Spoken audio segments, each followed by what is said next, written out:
Welcome back to Radical and Relevant.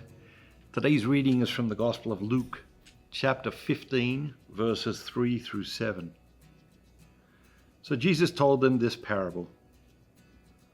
What man of you, having 100 sheep, if he has lost one of them, does not leave the 99 in the wilderness and go after the one which is lost until he finds it?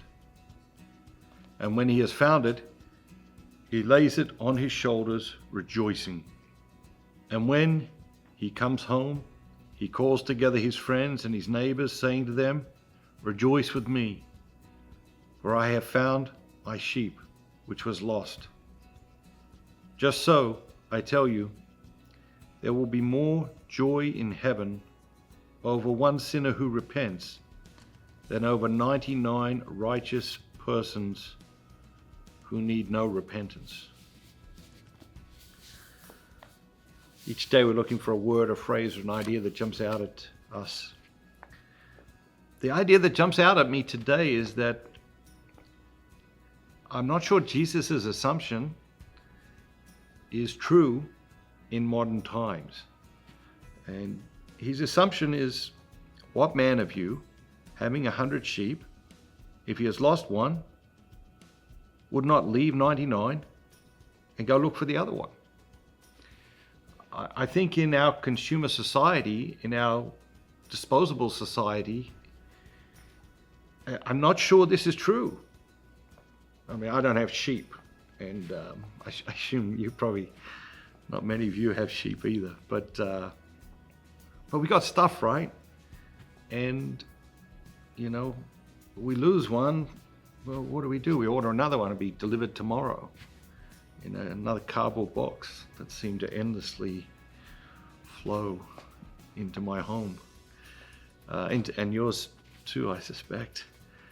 So I'm not sure that Jesus' assumption that he was so confident making 2,000 years ago holds true today.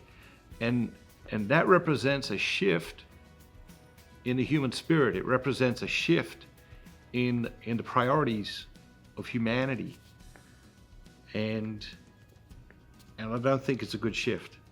I don't think those priorities place us closer to God and his will.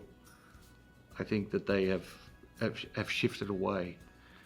And so I do believe there is something to reflect upon there.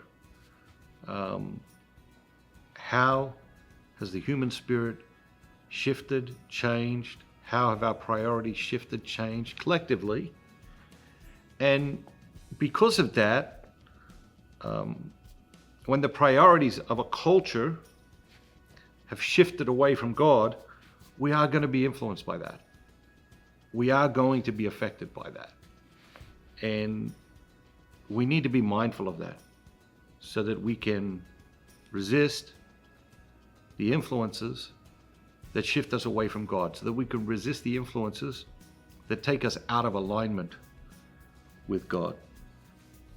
That's the idea that jumped out at me today.